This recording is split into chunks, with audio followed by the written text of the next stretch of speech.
hadday tahay markii kugu horeysay aad channelkeena soo booqato waxaan kaa codsanaa maxay ahayd inaad channelka kusoo biirto kadibna subscribe aad saarto aad gambaleelka furato kadib notificationka aad all ka dhigato si ay kuu soo gaaraan dhammaan casharada aan samayn doono.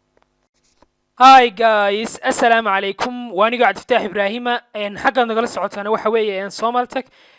maanta waxaan ka hadli doonaa cashar ku saabsan maxay ahayd qaababka aad u jarjari karaysid videoiskaaga oo macnaha clipyo yar kooban aad uga dhigan karaysid adigoo isticmaalaya waxa loo yaqaan VLC media player-ka oo ka mid ah media playerska lagu soo rangareeyo videoiska lagu daawado adigoon isticmaalin wax software ah ayaad samayn karaysaa maxay videoiskaaga iyo inaad maxay ahayd waxyaabaha aad u baahan tahay ama ha noqdo music-kaaga inaad kala jaratid.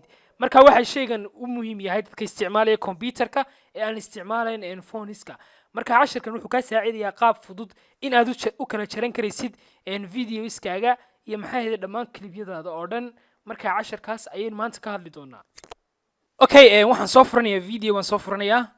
okay sadarkiisa xaggan video baa ii yaala oo aan doonayo inaan ku tuso example-ka waa videoiskayga. waxaad tegi doontaa media player-ka markaad soo furateed waliba VLC-ga waxaad tegi doontaa xaggay ku qoran tahay VU kadib waxaad tegaysaa halkay ku qoran tahay advanced controlska ayaa tegaysaa. okay tigta markaan saaro waxaad arkaysaa inay isbedeshay maxay ahayd advanced controls oo xagga ay kusoo kordhay sid xagga ka arkaysid calaamad yar oo cas ay kusoo kordhay. okay markaad doonaysid inaad bilowdo ama videoga halkaad doonaysid inaad ka jarto waxaad taabanaysaa calaamadda cas baad ku dhufanaysaa kadibna videoga ayaad start garaynaysaa xagga uu kugu taagan yahay kadibna halkaad kaga bilowday calaamadda ilaa iyo xaggaad ku dhamaysay ayuu maxay ahayd kugu joojinayaa. let's say waxaan doonayaa inaan bilowgiisa ka jaro kadibna waxaan taabanayaa calaamadda cas baan click siinayaa kadibna videoskan bilaabaya. okay videoga markaan bilaabo waxaad arkaysaa uu soconaya videogu 5 minutes ilaa xoogaa markuu socdo ayaan doonayaa inaan ka jarno kale si example-kan kugu tuso inaad video cutting ku samayn karaysid. okay kadib waxaan taabanayaa calaamadda cas ayaan maxay ahayd ku dhufanayaa ama red-ka. okay markaan ku dhufto inta videogaas automatically ayaa lay save gareeyay. okay videoga waxa lagu save garanayaa automatically maxay ahayd xagga loo yaqaan maxay ahayd videoiska lagu save garanayaa. okay kadibna waxaan tagayaa videoiskan ku dhufanayaa.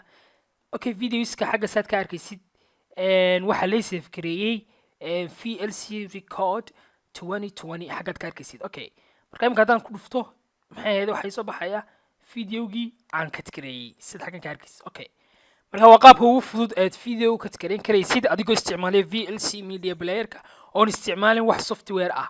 okay marka hadduu videogan maxay ahayd ka heshay uu ku qanciyay waxaan kaa codsanaynaa fadlan inaad kusoo bootid channelkeena aan subscribe saartid asxaabtaadna aad la wadaagtid si ay uga faa'iidaystaan. waa mahadsantiin.